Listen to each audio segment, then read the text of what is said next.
Is there a particular type of fasting method that you would recommend for someone who's trying to, improve their longevity? Because there's so many that I hear, 16 hours, 5 days. I'm a scientist, so I go with what's proven. I'm not selling anything. So what the science says, first of all, is that there isn't one size fits all for everybody. It often depends on what you can do personally. It's challenging to do this, right? You'll feel hungry for the first 2 weeks you try it. So I would suggest, the way I do it is I start by skipping one and then maybe 1.5 meals, like what you do. Try to go without a meal until 3, 4 o'clock if you can.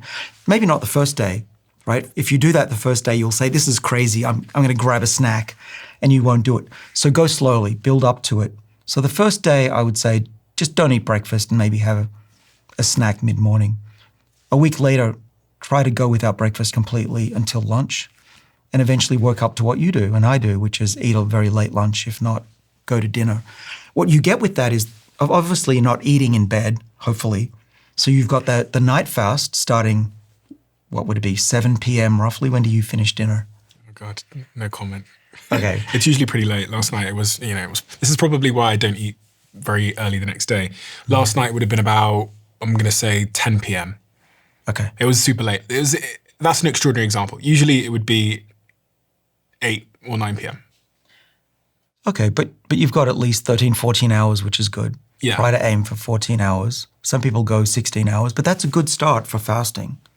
And hopefully you can do that most days, 5 days a week. Mm-hmm. That's great, because that means that you're turning on your sirtuins, raising your NAD. You exercise as well, so that's also added into it. One thing that I've started doing is fasting for longer than just 14, 16 hours. I try maybe once a month to go for 3 days without eating. Why? Because there's a type of cellular recycling that doesn't happen within the first 16 hours. You will enter ketosis, so your body will start to change its metabolism and produce what's called ketone bodies. But the true, real, deep cleansing of old proteins and damaged proteins happens after 2.5 to 3 days. And it's called chaperone-mediated autophagy. Autophagy. Autophagy is the word for self-eating. And it really kicks in with an extended fast. What's the evolutionary reason for that? What's going on there? Why does it take me 2.5 days for this deep clean to happen? Because your body doesn't want to do it. It costs a lot of energy, and having to remake body parts is energy expensive. And our body tries to conserve energy as much as possible. When you're fasting, what it needs to do is to use your body as fuel. So it'll start breaking down proteins for fuel that you need. So first of all, what will happen is in the first few hours, you use glycogen from your liver. Your liver makes glucose. You'll feel a little bit hungry, but you'll eventually be fine. Then once you run out of glycogen, then you're going to start breaking down fat and making ketones. That's when you start to get a bit of bad breath from that. But you feel great. When you're in between about 15 hours and 24 hours, that's when you get a lot of ketones. And your brain uses those for fuel. So you'll have sharp mind, you can remember things, you can focus on work if you ever get there. Beyond that, you need to break down fat. And that is when your body is starting to do that. But ultimately, what happens after 3 days is your body says, hey, I'm going to start breaking down protein as well.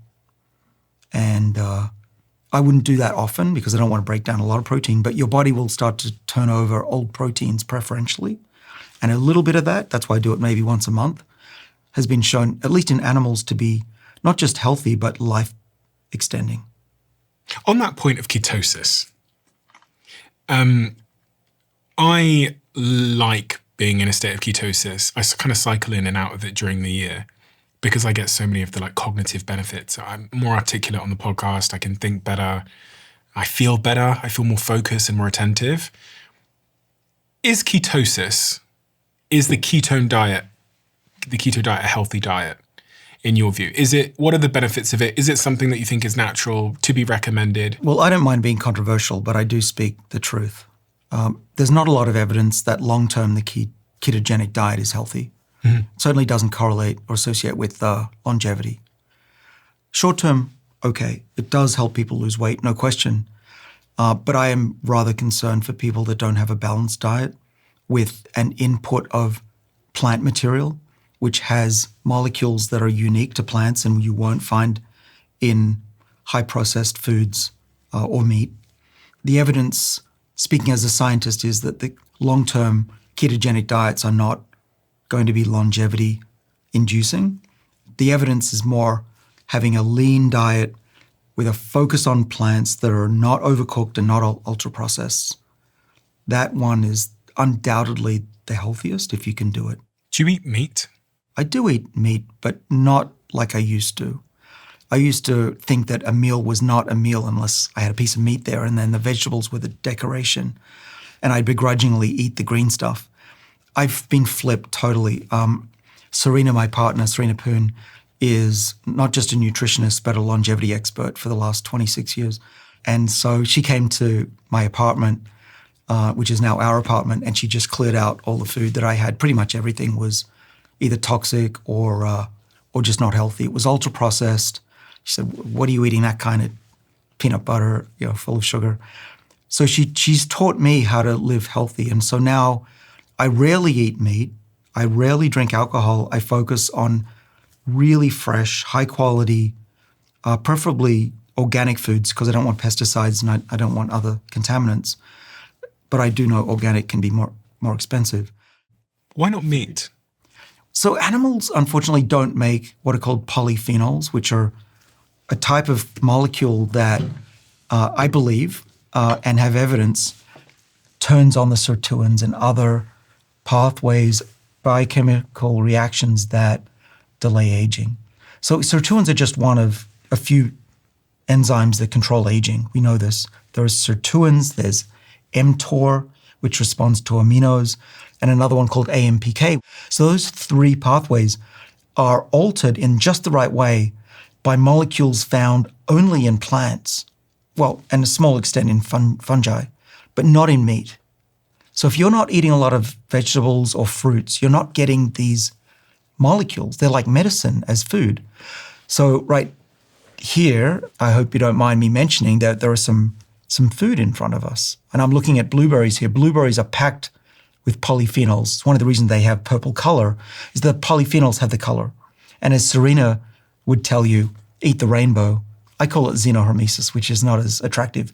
But xenohormesis is the same idea as eat the rainbow, that by eating plants that have a lot of these molecules that are often produced by stressed plants, When you you get say the benefits. stress plants, So plants will be stressed just like we are. If you don't give them enough water, food, too much sunlight, not enough sunlight, in their defense, they make polyphenols. There's a whole bunch of them: resveratrol, fisetin, quercetin. There's hundreds. This one has anthocyanidins. That's the color. These activate these adversity responses in our cells. The sirtuins will get activated by molecules in this blueberry. So if I eat this blueberry, those conductors that conduct some of the aging process you talked about, making sure my cells don't have an identity crisis, fixing the negative stress that's going on in my cells, they will be benefited by me eating this blueberry? Yeah, it's like a free hack, right? You can eat something that's yummy, but you're also getting the benefits by mimicking fasting and exercise in your food as well. The sirtuins don't just need NAD. That's the gas pedal. That's the petrol for those of you in the British world and Commonwealth. The fuel for sirtuins is NAD. The accelerator pedal are the polyphenols in fruits and vegetables like resveratrol, quercetin, which we know when you give them to sirtuins, they get hyperactivated. And when you say eat the rainbow, you mean eat colourful looking food? Because that's an easy way to remember how to eat foods that have the most polyphenols. I'll give you a really good example, Stephen. Serena put me onto green tea matcha, right? So matcha tea, if you haven't tried it, I'm sure you've tried it, but those of you who haven't tried it, I highly recommend it. It tastes great. The reason for it, switching from coffee mainly to matcha in the morning for me, is that it's full of polyphenols. Why is it full of polyphenols? It's not just because it's green tea, which is not naturally healthy, but the growers of those plants in Japan, typically, they shade the plants before they harvest. Shading the plants stresses them out. Plants need light. So they don't just make more chlorophyll, which produces the deep green color in the tea, but the polyphenols are super high. And through trial and error over thousands of years, the Japanese figured out that by shading the plants, giving them this mild hormetic stress, it makes them not just extra tasty, but extra healthy. Same with red wine, by the way, but the alcohol can be an issue. But absent alcohol, red wine is very good for you. Okay, without the alcohol. It's unfortunate. You know, one of my papers in 1996 caused red wine sales to go up 30% and stayed up. I apologized for saying that red wine every day was healthy. Doctors were recommending it, remember? Yeah. But I now changed my mind. I have to say that I no longer believe having one glass of red wine every day is healthy, in my opinion. And I've stopped drinking red wine every day. Instead, I take polyphenols from red wine and from vegetables, either in a pill or in my food as a substitute, because the evidence for alcohol is rather damning. There's a UK biobank study, and the UK looked at thousands of people's MRI scan of their brain who were drinking one glass of alcohol a day. And there was a statistical difference between the people that were drinking one glass a day and were not, in terms of brain size and grey matter. Of course, the grey matter tended to be smaller in those that drank, even slightly. Yeah, I do. I actually have a matcha company. It was this year voted the fastest growing company in the UK. It's by some founders that I invested in, Levi, Teddy, and Marissa from Dragon's Den, and it's been an absolute unbelievable business. Unbelievable. So tell us, where do I get it? Japan. You get the matcha from Japan, but the company's called Perfect Day. People know about it because I've talked about it before. But I didn't realize when I made the investment that matcha was considered by many to also be very healthy, especially a health alternative to certain energy products on the market that you get in cans that give you. I shan't get sued. But the other thing that the company I invested in is this one here called Ketone IQ. I'm a co-owner of this company as well, and. Yeah, I love that. Love that company, and the CEO, Michael, good guy. What's your thoughts on exogenous ketones, like drinking ketones? I do it. In fact, that I drink Ketone IQ before I do a podcast. Why? It improves my clarity, I find. I also believe the science, and there have been multiple studies now in people. In some of the science comes out of Ketone IQ. But also independent studies have shown that it's extremely healthy for the heart. And there's new studies that show for the brain as well, it can be healthy. The brain uses ketones like beta-hydroxybutyrate, or in that one, it's 1,3-butanediol. Just a shot of that will give the brain food that it needs rather than the body having to make it. And you get, I believe, and I feel it, I get the clarity of fasting without being in a fasted state. But I also drink it when I'm fasting to give the body the extra boost that it needs. Mm. And on this point of diet, one of the things that I was told by my doctor when I did one of those blood tests was he cautioned me about bad cholesterol. He said to me something along the lines that I need to be careful about the bad cholesterol. And there's been lots of conversation about cholesterol, good, bad. What's your perspective on this conversation around bad cholesterol, which has been thought to increase, certain foods have been thought to increase bad cholesterol, which is very, very detrimental to our health? I didn't realize there was a debate. At least in my world, there is no debate. If you're referring to, do you want to get your LDL cholesterol as low as possible? Yeah. Definitely. Oh, really? Okay, so it's... Yeah, I mean, the science is irrefutable. There's thousands of people in studies. Now, I think I know what you're talking about. There are some stories that you need cholesterol in your brain, and if you inhibit it, you might affect your brain function. You also need it for repair of arteries. But there's no evidence that that's a problem. In fact, it's a little-known fact that the brain doesn't use the cholesterol from the bloodstream. It makes its own. So I've actually been on a statin to lower my LDL since I was 30. Really? Well, I had high cholesterol. It's in my family. But I went to my doctor and I said, I want to go on these new drugs at the time, statins. And he said, why? You don't have heart disease yet. And I said, why would I wait? Get me on it. I want to be on it. And in those days, it was very weird to give someone a statin at age 30 with no evidence of heart disease.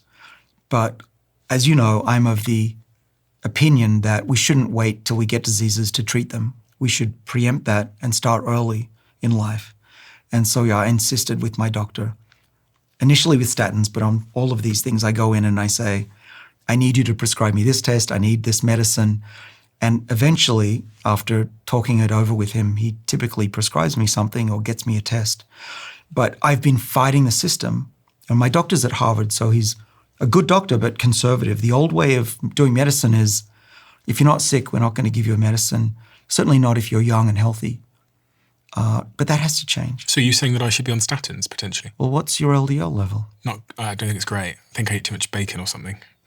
Well, we can talk about food and cholesterol because it depends whether you absorb stilbestrol or not. We can test for that. But if you do absorb cholesterol more than most, I would say that you may want to change your diet at a minimum. On this plate here in front of us, I have the top 5 foods that I believe you think are great for reversing aging. Am I correct? Does that? These are great choices, yeah. So what are these and why? So we've already done the blueberries and you've explained to me about polyphenols and they're rich in them, which I understand, and they're low in sugar, right? Well, they're not low in sugar, so don't eat a ton of them. A handful is fine as a snack. It's also known that having too much sugar is bad for longevity. So keep your blood sugar levels steady and low as much as you can. So don't eat too many of those.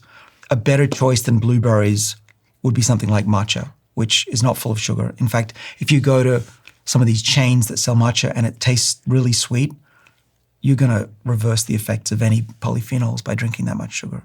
So I always have unsweetened matcha. Okay, so now we've got avocados here. Yep. Avocados, they're not so much known for their polyphenols, though they do have them. It's the type of fats, the polyunsaturated fats. They help with satiety, so you're not going to be as hungry. So if you put that on your sandwich at lunch, you're not going to feel peckish. And they're highly anti-inflammatory as well. The molecules are in there and the fats are very good for you. Extra virgin olive oil? Oh, yeah. Excellent.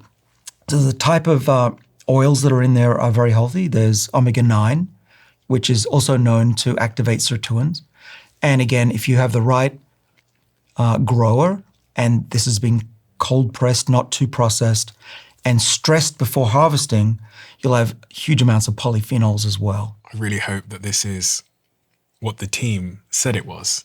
This has happened before. I tried something and I thought it was something else, but it was basically it was a white powder and it was labeled with something for what could it be? Yeah, yellow urine. Yellow liquid. It could be urine or something. Urine. It's urine. No, I'm joking. It's not. I don't think drinking urine is longevity. But yeah, on and off, I do take a teaspoon of olive oil in the morning and mix it with resveratrol, a polyphenol. Oh, okay, interesting. Okay, so extra virgin olive oil, good. Yeah. And there's a lot of evidence, not just molecular like me, but epidemiologically, people that have a lot of olive oil in their diet tend to have low inflammation and less disease. And we've got some nuts. Yep, nuts are good for many reasons. They're full of vitamins and minerals. If there's a Brazil nut, you want to have one of those every day for the selenium, which is a very rare element in our food supply. And there's a recent study just last month showing that a lack of selenium can be very deleterious. So nuts are great as a snack. Be careful, they're full of calories though. So if you're trying to lose weight and you're not exercising a lot, don't overeat on the nuts. And my least favorite food, but nevertheless, I will eat them. This is a Brussels sprout. When I was a kid, Brussels sprouts tasted a lot worse, a lot bitter. True. Those are good because they have polyphenols, but there's also another molecule in them called sulforaphane. It's actually the reason they taste terrible and smell terrible. Sulforaphane is what it sounds. It has a sulfur atom in it, and that gives it that rotten egg smell.